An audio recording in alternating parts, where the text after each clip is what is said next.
Bismillahirrahmanirrahim. Assalamualaikum warahmatullahi wabarakatuh. Perkenalkan, kami dari kelompok 3. Di sini kami akan menjelaskan tentang persalinan kala 3. Kala 3 merupakan tahap ketiga persalinan yang berlangsung sejak bayi lahir sampai plasenta lahir. Persalinan kala 3 ini dimulai dari lahirnya bayi dan diakhiri dengan lahirnya plasenta dan selaput ketuban. Ya, kemudian di sini saya akan menjelaskan tentang penanda pelaksanaan kala 3. Atonia uteri terjadi pembesaran uterus tidak berkonsentrasi secara koordinasi. Ujung pembuluh darah di tempat implantasi plasenta tidak dapat dihentikan sehingga menyebabkan terjadinya pendarahan. Yang keempat, kala 1 dan 2 persalinan yang memanjang. Yang kelima, persalinan cepat. Yang keenam, persalinan yang diinduksi dengan oksitosin. Yang ketujuh adalah infeksi persalinan. Yang kedelapan, multiparasi yang tinggi. Ada beberapa faktor yang menyebabkan uterus membesar secara tidak normal selama kehamilan, yaitu yang pertama, air ketuban yang berlebihan. Yang kedua, kehamilan kembar. Yang ketiga, besarnya janin. Dan yang keempat, Manajemen aktif kala 3. Manajemen aktif kala 3 menghasilkan kontraksi uterus yang lebih efektif. Keuntungan manajemen aktif kala 3, yang pertama, kala 3 persalinan yang lebih singkat. Yang kedua, mengurangi jumlah kehilangan darah. Yang ketiga, mengurangi kejadian retensio plasenta. Manajemen aktif kala 3 terdiri dari 3 langkah utama.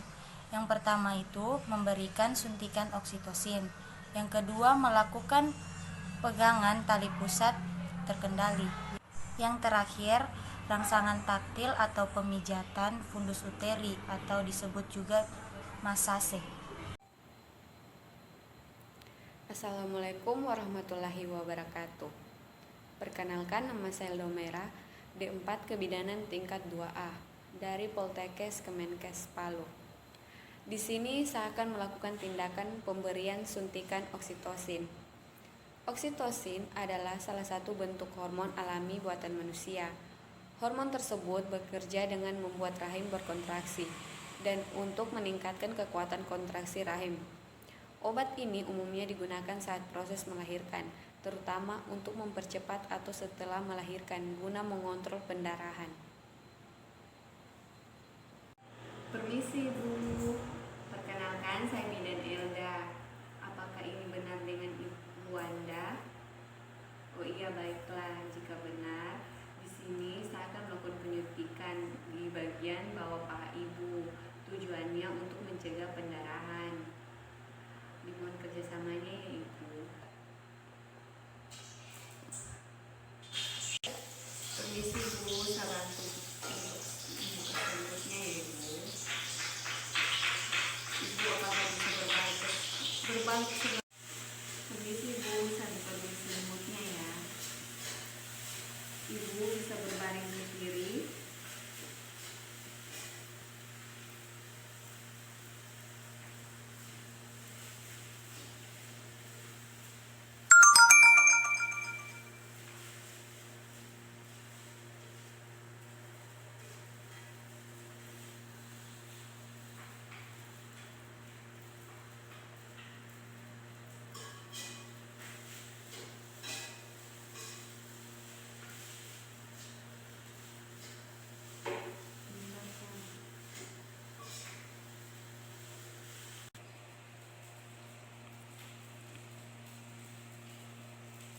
Baik Bu, penyuntikannya sudah Ibu.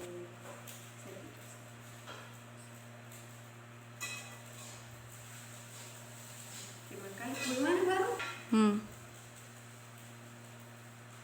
Baik Ibu, terima kasih atas kerjasamanya. Permisi Bu. Assalamualaikum warahmatullahi wabarakatuh.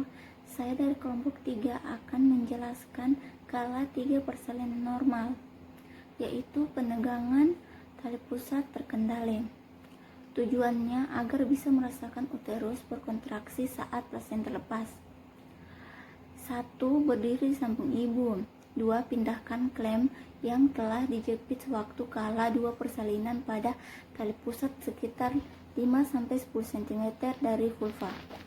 Yang ketiga, letakkan tangan yang lain pada abdomen ibu, tepat di bawah tulang pubis. Gunakan tangan yang lain untuk meraba kontraksi uterus dan menahan uterus pada saat melakukan peregangan pada tali pusat.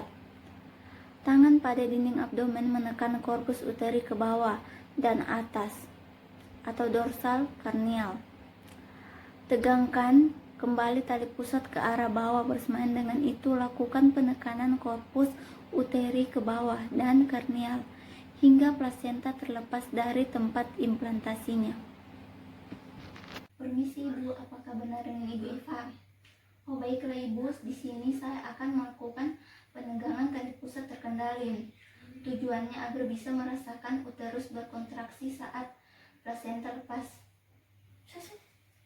Nah, setelah 30-40 detik penegangan tali pusat dilakukan dan tidak ada tanda-tanda terlepasnya plasenta, jangan dilanjutkan tindakan penegangan tali pusat ini. Tetapi jika plasentanya sudah terlepas, anjurkan ibu untuk mendorong plasentanya ke arah introitus vagina secara perlahan dan kita menarik tali pusatnya juga secara perlahan. Setelah plasenta berada di introitus vagina, lanjutkan tindakan dengan 2 tangan untuk mengambil plasenta secara perlahan dan diputar plasentanya searah jarum jam dengan perlahan untuk mempermudah keluarnya plasenta. Oke. Setelah plasenta telah dikeluarkan, periksa vagina dan serviks secara saksama dan kemudian periksa selaput ketuban apakah ada robekan atau tidak. Di sini saya akan melakukan tindakan praktik rangsangan pada pemijatan taktil fundus uteri pada kala 3. Pemijatan fundus juga disebut pijat rahim, bertujuan untuk mengurangi perdarahan dan kram rahim setelah melahirkan atau aborsi. Pemijatan ini dilakukan setelah kelahiran plasenta. Letakkan tangan pada fundus uteri. Tangan kita memijat fundus uteri dengan lembut dan menatap gerakan tangan kita secara memijat pada fundus sehingga uterus berkontraksi. Jelaskan tindakan ini kepada ibu. Katakan bahwa ibu mungkin kurang nyaman dan anjurkan ibu untuk menarik nafas dalam dan perlahan-lahan dengan tenang. Jika uterus tidak berkontraksi, dalam waktu 15 detik, lakukan penata laksanaan atonia uteri.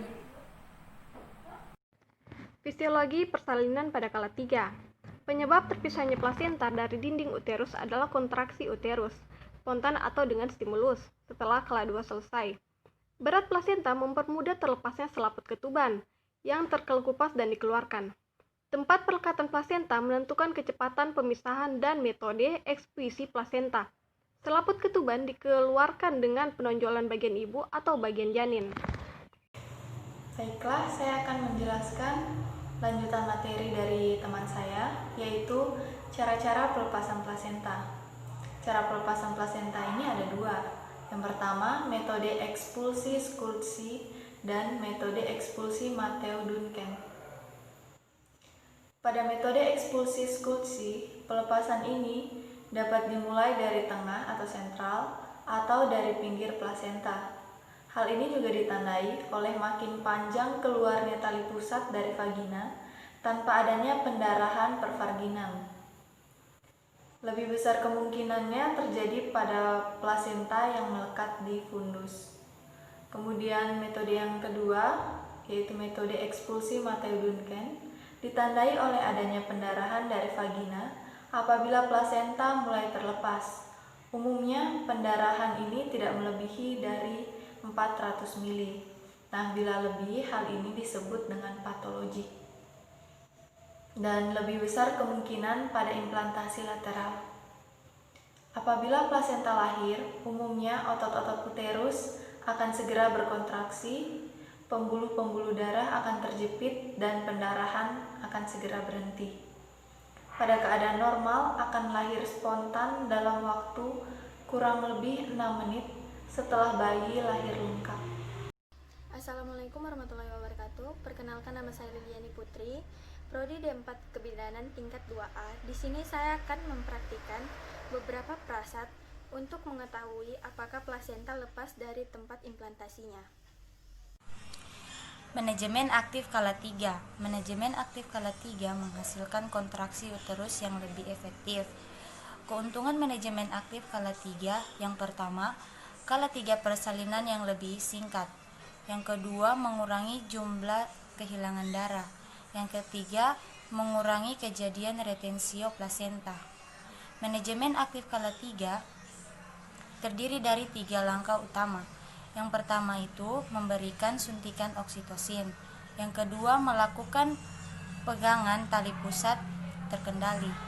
Yang terakhir, rangsangan taktil atau pemijatan fundus uteri atau disebut juga masase. Baik, di sini saya akan menjelaskan tanda-tanda pelepasan plasenta. Yang pertama, ada perubahan bentuk dan tinggi fundus setelah bayi lahir dan sebelum miometrium berkontraksi. Uterus berbentuk bulat, penuh, dan tinggi fundus biasanya di bawah pusat. Yang kedua, tali pusat memanjang.